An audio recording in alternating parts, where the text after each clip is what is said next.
De què parlem quan parlem de tothom? Parlem de fer realitat un futur millor, de crear oportunitats sense oblidar-nos de ningú. Parlem de liderar, de progressar. Parlem d'empatia, de cuidar-nos, grans i petits, de compartir vida, ciutat, poble, barri, carrer i de respectar-nos sempre. Perquè quan parlem de tothom, parlem de tu. Parlem d'una Catalunya de totes i de tots. Parlem d'un govern de tothom. Generalitat de Catalunya, el govern de tothom.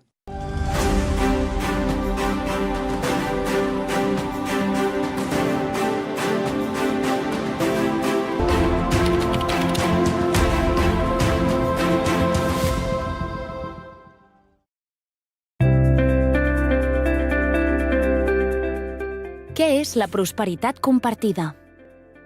Quan parlem de prosperitat compartida, ens referim a créixer econòmicament reduint les desigualtats. És a dir, no només generar riquesa, sinó fer-ho sense oblidar-nos de compartir-la i sense deixar ningú enrere. I com fem això? Apostant per una economia de drets per a tothom enfront de l'economia de privilegis per a uns pocs. Defensant un creixement econòmic sostenible, enfront de l'explotació il·limitada dels recursos i impulsant la transformació social enfront del conformisme i la resignació. Treballant per tenir uns serveis públics universals, dels quals pugui beneficiar-se tota la ciutadania. Educació, sanitat, serveis socials, transports, seguretat. I invertint per millorar aquests serveis públics enfront dels qui els volen retallar i privatitzar. Amb una sanitat pública referent i entesa com un dret, i no com un negoci amb què ningú s'hagi de lucrar. Amb una universitat pública potent, que sigui ascensor social, i no entenent-la com un bé privat només per a qui se la pugui permetre. I construint i facilitant l'habitatge, perquè l'habitatge és un dret i no un bé de mercat. Prosperitat compartida enfront de l'acumulació insolidària. Humanisme enfront de mercantilisme. Amb qui? La prosperitat compartida només és possible si anem acompanyats de tots els sectors implicats. Empresaris, representants dels treballadors, societat civil, institucions, món acadèmic, cultural, esportiu i en sintonia amb Europa, perquè hi ha ganes, ambició i energia per impulsar projectes. Amb quines eines? Apostant, tal com hem fet des del principi, per la política útil enfront de la política de la confrontació, proposant, explicant i actuant, responent als problemes i no creant-los, amb una política útil basada en conviccions, no en conveniències, una política serena i sense soroll. Això és la prosperitat compartida.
De què parlem quan parlem de tothom?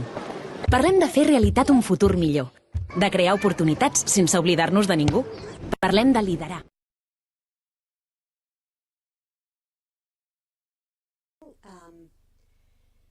To discuss a federal Europe, a more united Europe, something that we very much need today, and the role that Catalonia, a region, an important European region, the role that Catalonia can play in this regard. You need no introduction, but let me briefly do that for those that may not be totally aware with your CV, and we'll do this in a very brief manner. You've been in academia, so this is a familiar place for you. You've been the mayor of a small city, you've been a minister of a big country, and now you are the president of an important European region, Catalonia. And you want to tell us what your vision is for this region, but also for the place of this region in Europe. So without further ado, President, the floor is yours.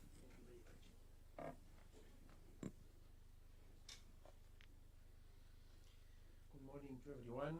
I would like to thank the Sciences Po de París School of International Affairs and its dean, my friend Arantxa González-Daya, for the opportunity to hold this meeting in one of the key institutes for understanding not only the French politics, but European politics and international politics as well. It is a source of pride that Arantxa González, a former Spanish foreign minister, is the third dean of the Paris School of International Affairs at Sciences Po and the first woman to head the world's third-ranked school for politics and international studies. It is always a pleasure for me to share a debate with students like you, because in somewhat politically skeptical times, it is a rich source of hope to see young people committed to politics, to public service, and to the institutions that make it possible. Cada día que pasa parece se traspasa una nueva línea roja. Así lo hemos visto con la alarmante amenaza de drones rusos sobre Polonia. For this reason, I would like to start with a few words from Arantxa González-Daya. Europe needs firmness. Values are not appeased by understanding, but by conviction. Yesterday we celebrated the National Day of Catalonia, a good example of the conviction of the Catalan society.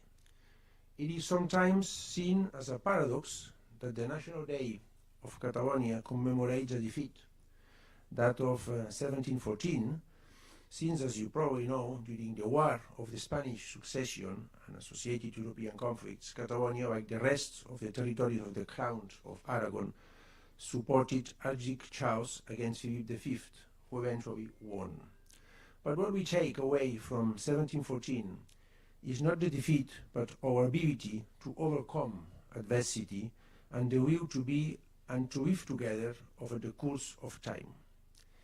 If you will allow me a little historical license, and fully aware of the differences today, it is we Europeans who must ask ourselves these questions. Souhaitons-nous préserver la volonté d'être et de vivre ensemble de l'Europe? Voulons-nous préserver la volonté d'être et de vivre ensemble qui se trouve au cœur des valeurs fondatrices de l'Union européenne?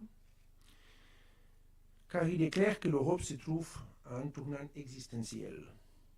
C'est pourquoi je voudrais tout d'abord mettre en valeur le concept de vivre ensemble. Le vivre ensemble est le bien le plus précieux de toute démocratie. Qu'elle soit nationale ou, comme c'est le cas en Europe, un espace démocratique international de 450 millions d'habitants. Sans le vivre ensemble, nous ne pouvons pas générer de stabilité sociale au sein de nos pays respectifs et par conséquent, nous ne pouvons pas non plus générer de prospérité économique. Sans le vivre ensemble entre les pays, nous ne pouvons pas générer de stabilité internationale et par conséquent, nous ne pouvons pas non plus générer une prospérité économique partagée. Nous avons une cause commune, l'Europe, une cause qui nous unit et nous interpelle tous. J'en appelle à l'ensemble des citoyens de Catalogne, mais aussi du reste de l'Europe, de l'Espagne, de la France, de l'Union européenne, à la défense de l'Europe au-delà des idéologies et des croyances. Car c'est précisément l'Europe qui garantit notre diversité d'idées, de croyances et d'identité. This is why international organizations, such as the United Nations, were created after the Second World War. They were built on a desire for coexistence and peace. This is the same yearning for peaceful coexistence found at the birth of the European Union. The same yearning for peaceful coexistence that, as I said at the beginning, Catalonia has defended throughout its history. If I were to tell you that the world has changed and the rules that govern it are also changing, I would clearly be stating the obvious. The scenario can be defined in just a few pictures that have taken place this past August. The first picture took place in Alaska. Mr. Trump receiving Mr. Putin to discuss Ukraine with a red carpet. The second picture took place in Scotland. Mr. Trump receiving President of European Commission, Mrs. von der Leyen, to close the US-EU trade deal. The third picture took place where European leaders were received by Mr. Trump at the White House, trying to agree peace terms with Ukraine. And the fourth took place in Shanghai. Presidents Xi Jinping, Putin and Modi, China, Russia and India, at the Shanghai Cooperation Organization Summit. At the start, I said that we are living in political skeptical times. So I endorse the words of Mario Draghi at the Rimini meeting this August, the 22nd of August. We must turn skepticism into action, said Mr. Draghi. We must wake up from the illusion that economic power alone is enough for the European Union to gain a foothold at the geopolitical table and defend our democratic model of prosperity. I would add that despite all the difficulties, we Europeans today have no right to be pessimistic. I remind myself of this sentence every day when I enter the Palau de la Generalitat, the Catalonia, the seat of the Catalan government. Let me explain why. It is because in 1921, in one of the rooms of this palace, the site of the Catalan government, the Sant Jordi room, an office was set up for a young Jean Monnet, one of the fathers of the European Union, then, at that time, Deputy Secretary General of the League of Nations. The International Conference on Communications and Transit was held at that time in Barcelona. Countries from all over the world were represented at this international conference. Curiously, or viewed from today's perspective prophetically, the great absentee was the United States, which at that time had adopted an nationalist policy. It is likely, therefore, that what Jean Monnet learned from this experience in the League of Nations convinced him of the need to promote the European Union. In 1952, in a speech in the US capital, Washington, Monnet said, "I am only interested in the opportunities that are right in front of us, and that it's up to us to seize when the time comes." If Monnet was this optimistic when the European Union was just an utopia, it is our duty to be even more so. For this reason, although I believe we need to be even more ambitious and decisive, I would like to highlight what I consider to be the most positive aspects of President von der Leyen's speech in this last September 10, 2 days ago. Europe maintains its right to set its own rules against the Trump administration. We have an horizon, the year 2028, to complete the essential integration of the United Europe single market in finance, energy and telecommunications. I hope that Europe will finally act firmly and in accordance with its human values to stop the genocide in Gaza. Limiting trade with Israel should be a first step, but Europe must go much further and take all the pressure measures at its disposal. We have the institutions, the Parliament, Commission and European Council. We have the economic potential. We are the world's most important trade bloc. We have ethical capital. Europe was born and built on human values. We have the human capital. Europe is the largest area of creative and scientific freedom in the world, and I underline the term freedom. We have the RCEP, the Letta and Draghi reports. At the same time, there is a consensus. Europe must react, Europe must act, and Europe must take control of its destiny. So what is we lack? Political courage. We must now be bold and deepen Europe's political union with the same ambition as we achieved economic and monetary union. The path is one, European federalism, because federalism is the embodiment of the very motto of the European Union, united in diversity. It is the best way to co-govern ourselves without impositions, inequality, a model opposite to the return of the great powers and imperialism. Josep Borrell, Guy Verhofstadt, and Domènec Ruiz summarized it very well in a recent article. Federation or vassalization? It's decision time. Because the major social, housing, industrial, climate, technological, and security challenges we face require an unprecedented effort of co-governance and cross-border collaboration. And a large dose of generosity on the part of everyone, starting with the states. Are we willing to coordinate regulations? I think we should. Are we willing to look beyond our national borders when it comes to planning infrastructure to turn the Mediterranean corridor into the 21st century via Augusta, running from Algeciras to Saoni on the Hungarian-Ukrainian border via Barcelona? I think we should. Are we willing to broaden the concept of sovereignty so we can move towards European sovereignty? I think we should. Are we willing to share knowledge and technology as we were able to do to find a COVID vaccine or extend next generation EU funding to other urgent priorities such as defense? I think we should. Are we willing to reduce social inequalities? I think we should. Because just as we face external threats such as US tariffs and Russia's war, Europe has a very dangerous internal threat, inequality. Europe must prioritize its social model, which is generating prosperity in order to share it. If we do not, we know what happens. The bond between citizens and their governments breaks down, creating fertile ground for the most reactionary populism, in other words, anti-Europeanism. Well, Catalonia is here, ready to play its part in all that is necessary to ensure Europe seizes its last chance in the coming years, to quote the title of Enrico Vetta's book. That is why we are rolling out an ambitious economic and social strategy aligned with the ideas set out by the European Commission's Vetta Draghi and competitiveness reports, from modernizing production to knowledge and ship manufacturing, from environmental conservation to the new electric mobility, from strengthening institutions and good governance to the fight against inequality. Europe's survival depends on our ability to make our fellow citizens feel a bond with one another, to feel that Europe is theirs and that Europe is each and every one of us. The voice of Europe must be a voice of voices, in all the accents of all the languages that shape it today. This is why we are calling for Catalan, Galician and Basque to be given official status in European institutions. Because our plurality is our strength. There is still time for the Europe of the 21st century to become a place of hope and not resignation for millions of people. This is our responsibility. We are all transient, but the European dream will endure. And we must be able to shore up the democratic institutions, social cohesion and solidarity that will allow future generations to continue making the dream a reality.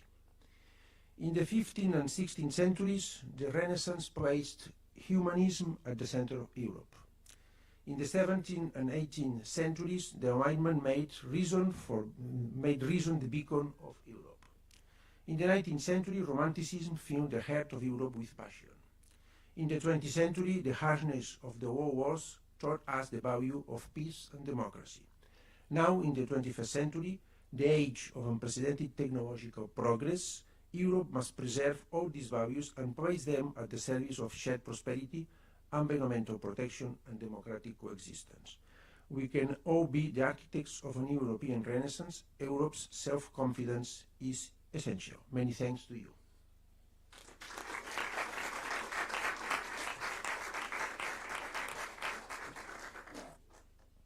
Thank you very much.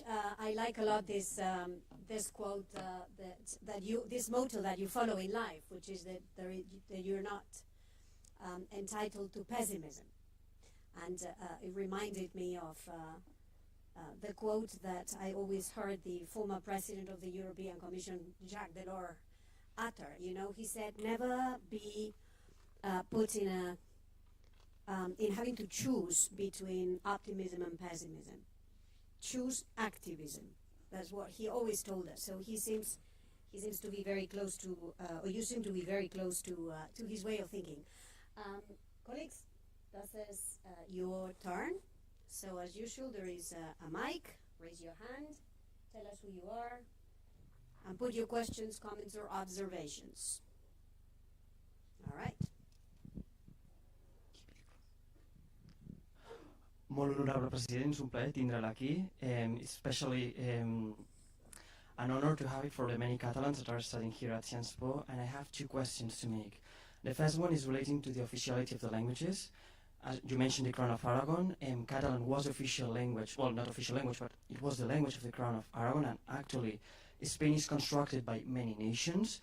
And my question is, do you think that maybe we should change the approach on how to achieve this officiality, precisely because there are many people who consider that it's just a policy of the Socialist Party to maintain Sanchez in power, when it's not. It's actually preserving the Spanish culture. So how can we make to eliminate this vision and actually involve other political parties in Spain to enjoy in this initiative? The second question is, I've been living out of Catalonia for 6 years. And when I came the last year, there is something that actually scares me a bit, which is the rise of Islamophobia and other discriminatory ideologies which are promoted by parties such as, for example, Aliança Catalana. So what is done through the government of Catalonia to achieve reconciliation and to achieve everyone to feel integrated in Catalonia, as they did many years ago with the migrations of Aragoneses like my mother, or Murcians, or other parts of Spain? Thank you very much. Thank you.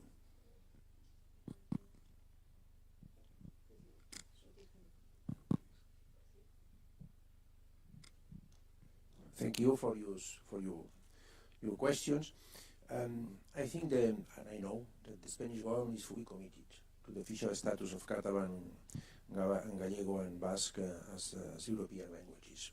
There are 20 million Spanish citizens that live in parts of Spain with two official languages, Spanish and Catalan, Gallego, and Basque. So we are talking about 20 million people. There was a strong reason that was not helpful to reach the official status of these languages as European languages. This is to say that these languages were not official in the Spanish Parliament. This has been solved. So today you can use Catalan, Gallego, Basque, and Spanish in the Spanish Parliament. This reason being removed, I think it's just a matter of time that we achieve official status in Europe. Spanish government has assured that it pays for the cost of this of the translation, and there is no reason to oppose it. You are right that some Spanish political parties not only do not favor it, but they are actively against it. It's a big mistake. It's a big mistake because it affects 20 million Spanish citizens, and a language is something that makes you richer, that strengthens your culture. It's an approach to the world. So I think it's a matter of time, and as far as I know, the Spanish government is fully committed to achieve this official status, and we are doing what we can to help this effort from the Catalan government, as it's doing it also the Vendacari of the Basque Country. Regarding the rise of discriminatory ideologies, hard-right political parties, in particular Aliança Catalana, but also Vox. These are the two expressions we have in Catalonia of Islamophobic and discriminatory parties. I think the path is the way to confront, to oppose this is just to take into account the problems of society. I mean, when the institutions do not make it clear that they understand what are the problems of society, and they don't display policies to solve, or to try to solve, to be more modest, these problems that that citizens have, then the populist discourses, the populist approaches gain ground. No? So we have problems with logement, with housing. We have problems with security. We have problems with equality. Our policies are devoted to try to solve these problems. We need to generate prosperity. We are in fact generating prosperity in Spain and in Catalonia, 3.6% of GDP growth last year. But it's not only a matter of generating prosperity, it's a matter of sharing this prosperity. Increasing the minimum wage, increasing the pensions, trying to solve these other problems. No? And also being very clear to the population that our country, Catalonia and Spain, is the history of integrating people that comes from other parts of the world. And some people see that these people, the migrants that come to our country, put into risk, let's use this word, our nation, or our way of understanding our nation. And it's all the contrary. They come to our country, and if they are welcomed and they are integrated and you facilitate their integration, they enrich ourselves. Yesterday, in the celebration of the National Day of Catalonia, we made a reference to Paco Candel. Paco Candel was an immigrant to Catalonia that wrote a book in the last 50s. My friend Michael Vicente is going to correct me if I am wrong with the date, entitled The Other Catalans, referring to the huge amount of people that came to Catalonia from other parts of Spain, and he advocated for these people, for learning Catalan and integrating into Catalan society. It's the way Candel reacted is the way we should react today, and we were able in the last decades of the last century to integrate all these huge amounts of population that came to Catalonia from other parts of Spain, and that helped to build the modern Catalonia. And we are being able to do the same with the new waves of people that comes from Latin America or from other parts of Africa to Catalonia. This is the way of doing things, and I am confident we are going to be able to do it. But we need to confront these Islamophobic and these discriminatory ideologies expressed in Aliança Catalana and Vox. Thank you. There's the gentleman. Sorry, I can't see you. Yes, the gentleman at the back. Shall I? Thank you, Julia. Thank you. Thank you. Thank you, Mr. President. My name is Fabian, and thank you for being here. My question goes maybe into the same direction or similar direction as the question about languages, but on a more general level. Europe, as of now, is constructed by nation states, but you're a regional president. As you just told us, especially Spain is constituted by several nations, or rather regional nations, and not just the Spanish state. So how maybe can a Europe of the future also transcend this member state, this nation state thinking, and maybe how can, on a more practical level, regions interact directly with the European level without sort of having this national intermediary? That would interest me. Thank you. Taking into account that plurality and diversity is not a weakness, but it's something that strengthens you. And we have a technique, proven technique to do it, which is federalism. Federalism is a unity in diversity. In my experience, my political life, or in my life as a public servant, one of the most intense periods was during the pandemic, COVID-19 pandemic. At that time I was Health Minister of Spain. We shared Spanish government with Arantxa. And some people said at the very beginning of the pandemic that the decentralization of health system of national health in Spain into 15 regional governments was a weakness to confront the pandemic, and that in centralized models the efficiency would be higher. It has proven wrong. So taking into account the diversity, taking into account the pluralism of Europe, it's always a strength. And through federalism, strengthening the Committee of Regions, for example, we're going to make things better. I think that's the path, and I advocate clearly for a more federal Europe. It doesn't mean making the decision making more complex. It doesn't mean making the decision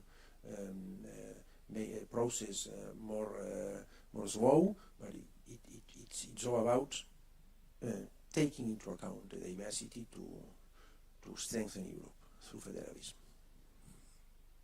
Thank you. Gentleman over there.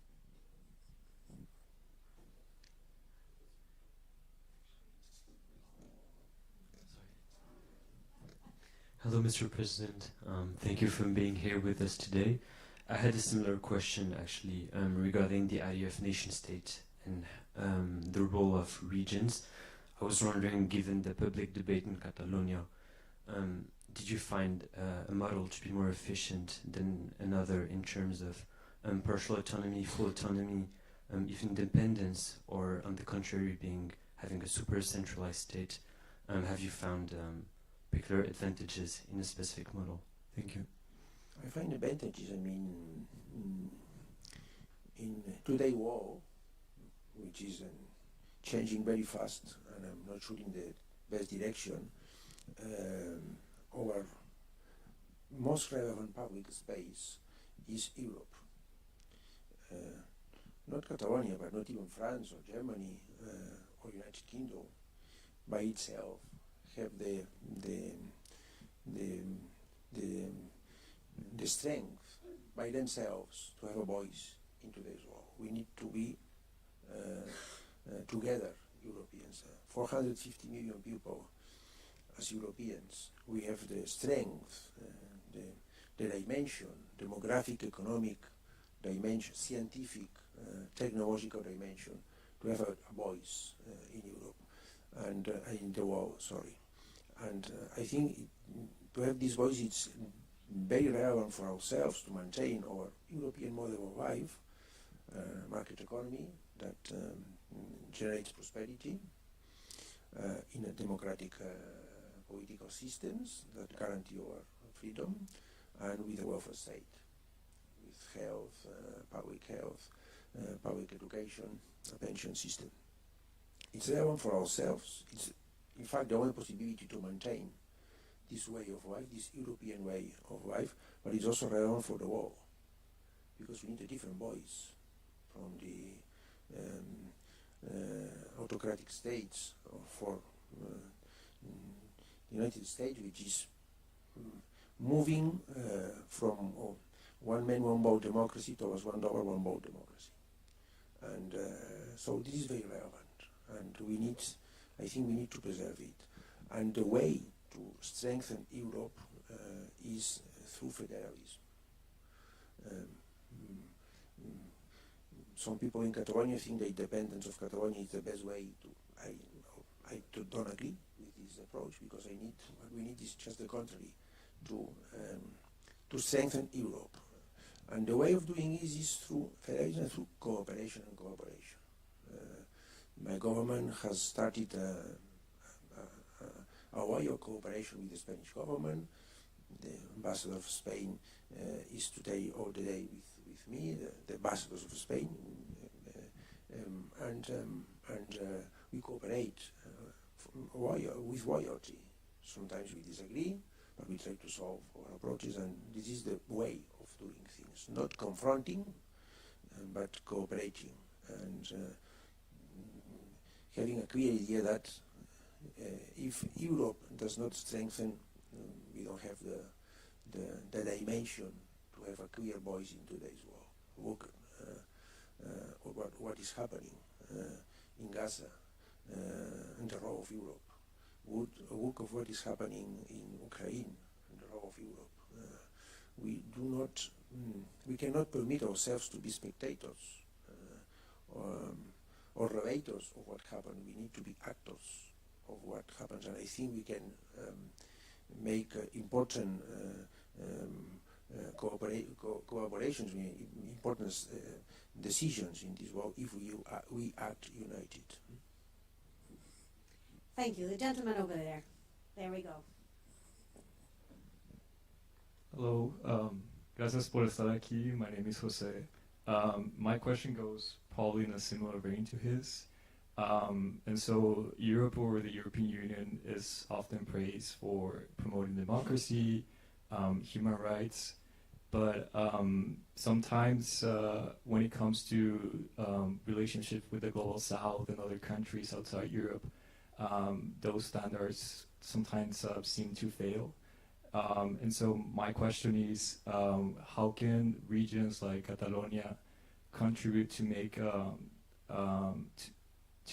Europe to live more to its standards in a more coherent way?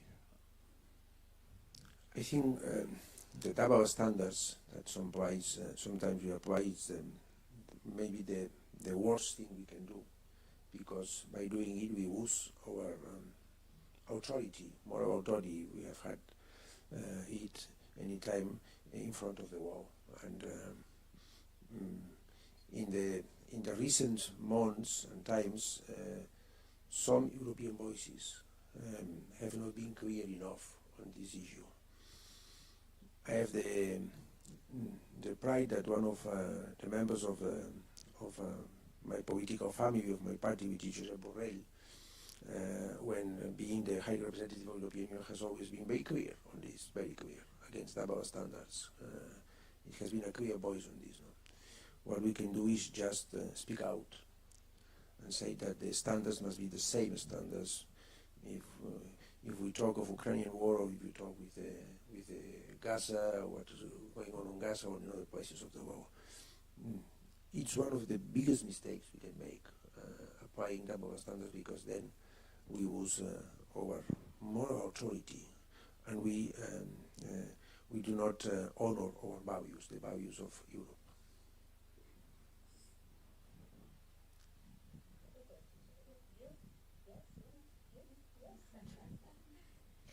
Thank you, President, for being here. My question, you talk about skepticism, and I found, like, in political scenario where we are now, skepticism often leads to being spectators. They wait for someone else to do something. Like, for example, you talked many times about Gaza, and for example, we have Spain that decided to raise its voice in the European community, like with a recent package of measures. So I want to ask you about the importance, like, of raising your voice in the European Union. If you see also Spain as a potential leader for stopping the genocide, or like more justice towards Gaza, and also about the role of regional powers, so like for example Catalonia, but also regions in other states, how their voice, how much their voice can be important, and if we go towards a more federalistic European Union, will their voice be like stronger? Will their voice be less strong? So thank you.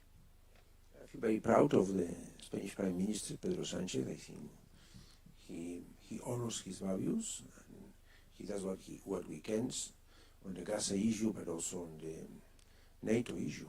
The 5% of GDP devoted to defense.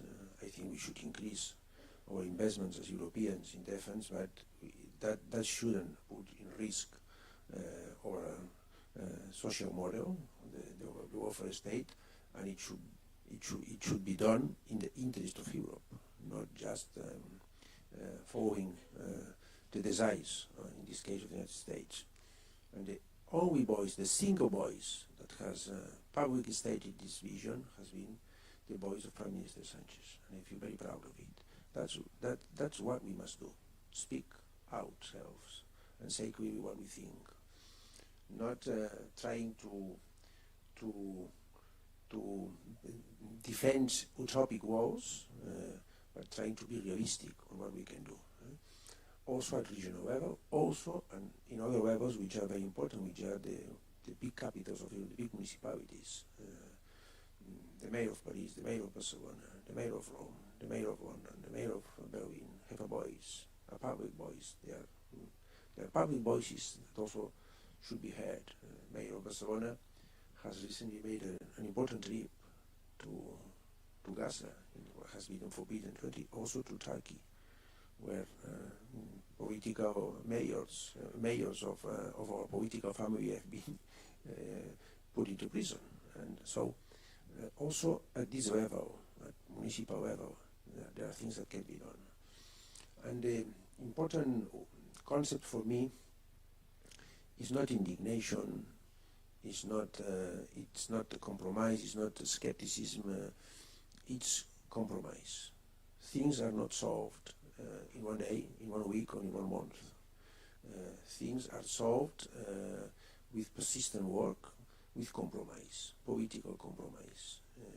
It's important to make activism, it's important to go to demonstration, but it's important to organize ourselves in organizations, for example, political parties, to try to have a position in the institutions, and through institutions and through organized and planned and methodic and persistent work, try to change the things. This is how we have advanced. Jean Monnet, at the beginning of the last century, devised an utopia, and through institutions, things have started to change. This is the way of doing things, at least the way I understand. Things can be done and can be transformed and can be changed through compromise. And compromise is not a matter of 1 day. It's not a matter of 2 hours, of Sunday afternoon, it's a matter of persistent work through years, in different positions, according to different situations that you are in your life, but this is what I understand for political compromise, and the only way I know to transform things.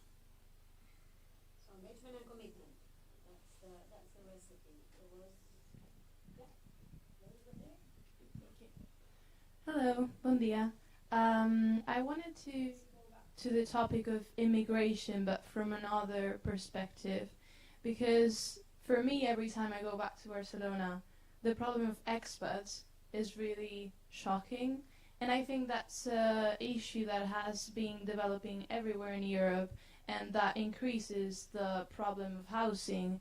So I wanted to ask if the Generalitat is doing something in terms of housing, and if you think this issue could be taken to the European Union and made a general sort of policy to solve it, because it's a problem in all European cities themselves.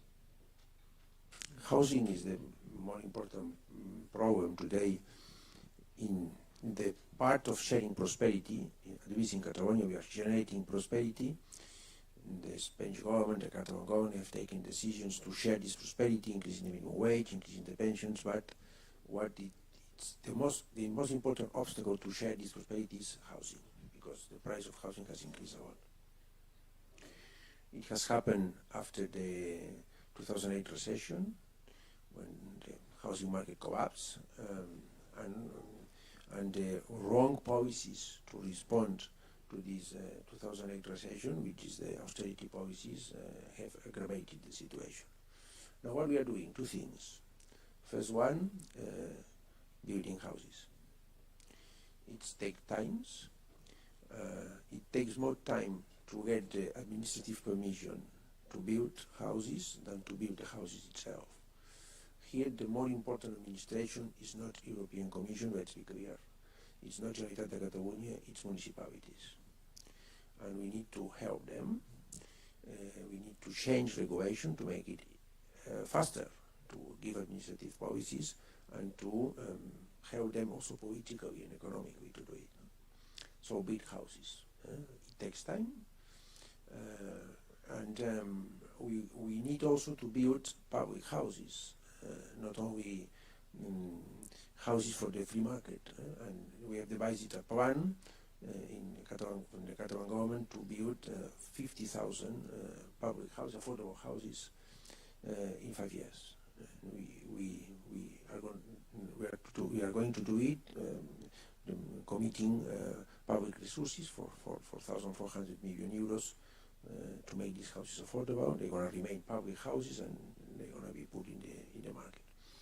And the second thing we are doing, because it takes time to build these houses, is intervening the market. With the free market, classic open market economy is not going to be solved. So we are taking measures to intervene, to regulate the market. The first one, regulating tourist apartments, allowing municipalities to regulate tourist apartments. In Barcelona there are 10,000 tourist apartments, and they're going to be eliminated, all of them, in 2028. Capping the price of rents. The Spanish government has made the first law in housing, and we are applying this law. After 1.5 years, the experience is quite good. We have capped the increase of the rents. There are some people that tries to overcome the situation. We need to change the regulation to avoid this, but the effect is quite positive, no? And helping some specific parts of the population, especially young people, to rent an apartment. So build. That's the most important thing. We have a deficit of 150,000 houses in Catalonia, and then regulate the market until these houses are not built. Lady over there. Bon dia, bona tarda, gràcies per estar aquí.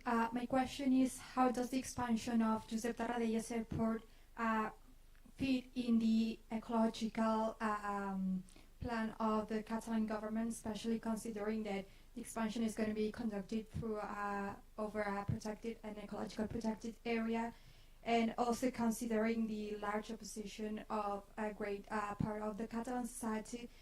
To which extent is this measure in favor of the Catalan population? Thank you. I think it's one of the most important decisions we must take as Catalan government. In fact, we have taken this decision, and I personally been involved in this decision in favor of improving the Josep Tarradellas Barcelona Prat Airport.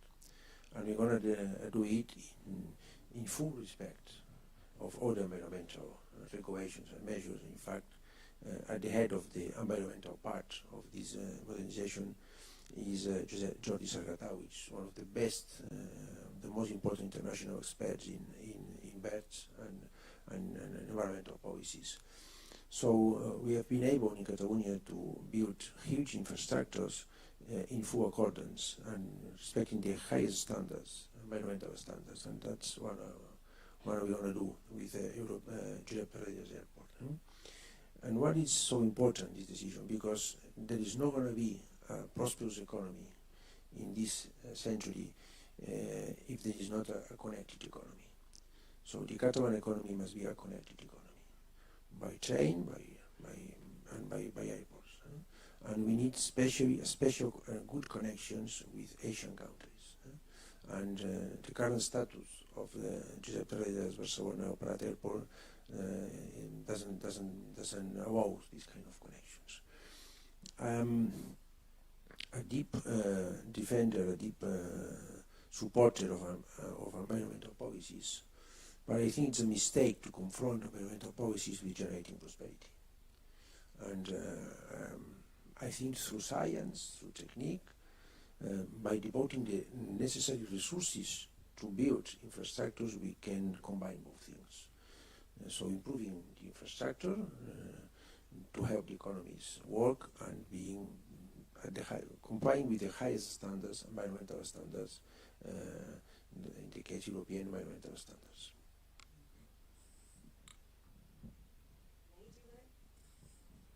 Bon dia. Just to talk about the airport Josep Tarradellas, I had a question because I might not know enough about the subject, but if we want to reduce tourism in Barcelona, isn't it kind of contradictory to open, to make Barcelona's airport bigger?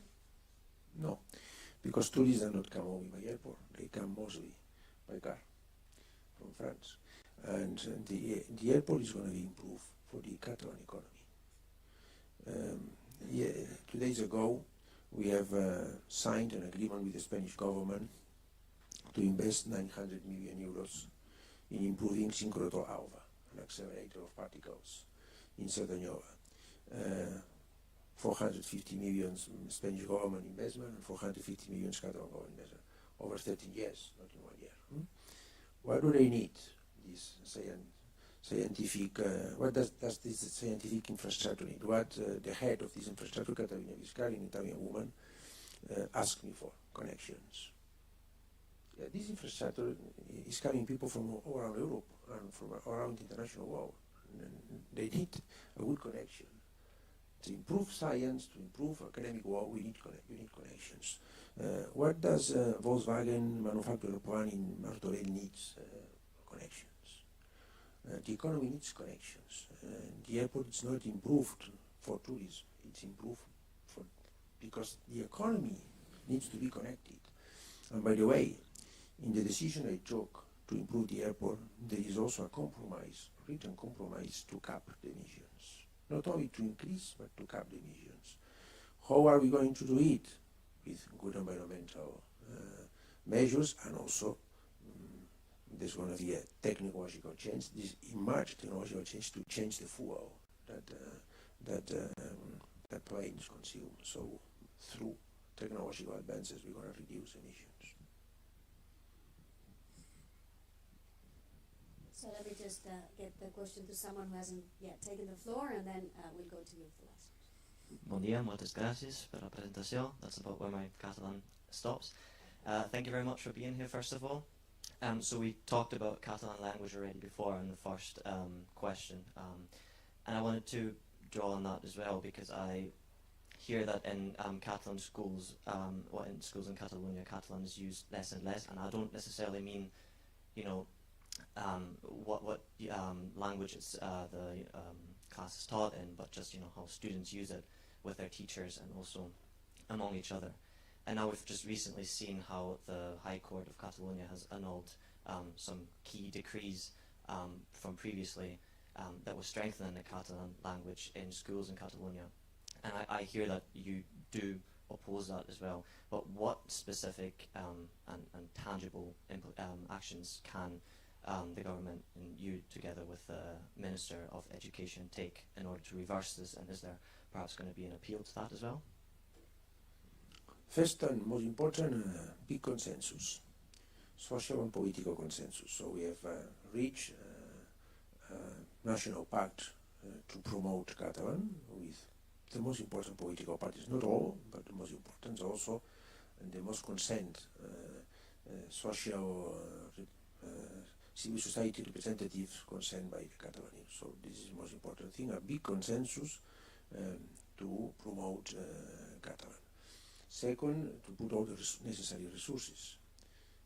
It's for the first time that in the Catalan government there is a specific member of the Catalan government, minister of the Catalan government, only devoted to the promotion of Catalan, which is Mr. Xavier Viva. And this is part of an agreement I reached with Esquerra Republicana de Catalunya. It's for the first time. So it's a clear sign of the political way we have to promote Catalan. And in the pact that we have signed, we have devoted lots of resources to promote Catalan. And third, but by explaining that the model that we have in the Catalan schools is a good one, and it has been successful. It helps that every student, after finishing the scholarship time, the education time, the school time, dominates and knows Catalan language and Spanish language. The Spanish language is one of the most important languages in the world, and it has more than 400 million speakers. And we need to promote Catalan, not to oppose Spanish, not to confront Spanish, not to reduce the use of Spanish, but because if we don't promote and help Catalan language by social usage with a language so strength, with the strength of the Spanish, it's going to be reduced. An additional consideration: it's not true that there is less and less people talking Catalan. And that's not true. What we need to do is that the people, they are the same level of speakers. What's happening is that people coming to Catalonia needs to learn Catalan, and we need to devote to put all the necessary facilities for them to learn Catalan. But saying that Catalan is losing ground, it's not the best strategy to promote the learning of Catalan, because people are interested in learning languages that are helpful, which is the case, and necessary, which is the case, to develop your project of life in Catalonia. So I'm confident on this. And regarding the legal issues, what we're going to do is to defend the model we have in place, and if necessary to make some minor adjustments, we're going to do it. But it has been a successful model. It has a strong consensus in the Catalan society and also in the Catalan political landscape, and we're going to do our job on this issue. Thank you. And we'll take, shall we let your colleague and Eva take the floor? Okay, thank you. Hi, thank you so much. So we've been talking about infrastructure, environment, language. I was wondering, in your opinion, what are the most important areas in which Catalonia can strengthen Spain's role in the EU? Maybe in all the economic subjects, I think Catalonia has been traditionally one of the most dynamic economic places of Spain, being also always at the forefront of the economic activity. In the last years, to put it in a diplomatic way, we could have done things better. And I think that in the coming years, we should try to reach again the Spanish the economic leadership in Spain. I think maybe that may be the best contribution of Catalonia through Spain in the European field. And also, Catalonia has traditionally been very pro-European, and also this can be a contribution that we can do. Someone there? Okay, here we are. Thank you. Good afternoon, Mr. President. My name is Clara. I want to refer to something that you have said in your speech at the very beginning of this session, where you have said that there is still time for Europe to remain or maintain its status as a beacon of hope, as a hopeful place for the whole world. But I wanted to ask a question: when do you think the time will actually run out? When will be that moment in history when we cannot reverse the trend back? And I'm asking this question because, for me, I see Europe in a very concerning trend of over-regulation, with issue with populism and right-wing activism. There are Eurosceptics in the European Parliament. There are people who actively say that they want their country to retreat from the European Union. So we're heading towards very difficult times politically, and when will be that specific moment when we can say we cannot go back anymore? Thank you. It's very difficult to answer these questions, but I think it's a matter of not months, but not a big amount of years. I mean, the things are changing very, very fast. At the beginning of pandemic, Europe reacted in a bad way. We were not able to coordinate the buying process for health products. We were not able to do this. We were confronting, trying to buy each state by himself different products. But it suddenly changed. And after initial start also not in the right direction regarding vaccination, we then set up a process of coordinating our policies and agreeing on a portfolio of vaccines, putting money in this portfolio and working together on this. And we even were able to agree a specific period of 3 days to start vaccination process in Europe.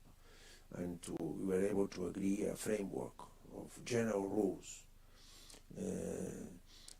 on how to vaccinate people, what were the priorities. And also we were able to agree on setting up economic measures unprecedented economic measures to try to help to recover our economies through the mutualization of debt. So it changed in a matter of weeks. I think it's going to happen in the coming months. The sooner the better for me, but it's very difficult to predict when. And why I'm so confident? Because there is no other way of doing things. There is no other way. When we decided vaccination, there were some European countries that were reluctant to pay the price of the vaccines. It was not a matter of price at the moment. That was my vision. I mean, the cheapest vaccine was the vaccine you had. I mean, the economy was stopped, was blocked, so you need to have vaccines. No? Well, there were countries, European countries, were reluctant to pay the price, or they were skeptical towards some vaccines. Well, they were free not to join the acquisition process. So if there is some country at this stage that thinks that his future is better outside Europe, I think he should be free to take their decisions. And just let's send him a short resume of what has happened in the United Kingdom. Maybe he changed his mind. But if he decides to go this path by themselves, but I think nobody should stop the other countries that think that we should strengthen our union to have a voice and to preserve our model, which is a successful model in today's world. Okay, so we're going to leave it here. I now understand why you think there is no right to be pessimist. If we look at the long list of issues where you're working, where you're producing results, where you clear what needs to be done, and are walking the talk, I'm confident that this will give people a reason to be hopeful. Gràcies. Estem molt agraïts. We can't do this in Catalan, not because we don't talk Catalan, but because we don't have the interpretation, and we surely cannot find the money to pay for that. But we found a great way to listen to your views. We appreciate a lot you taking the time to come here. I think the President deserves a big applause. Please. Thank you.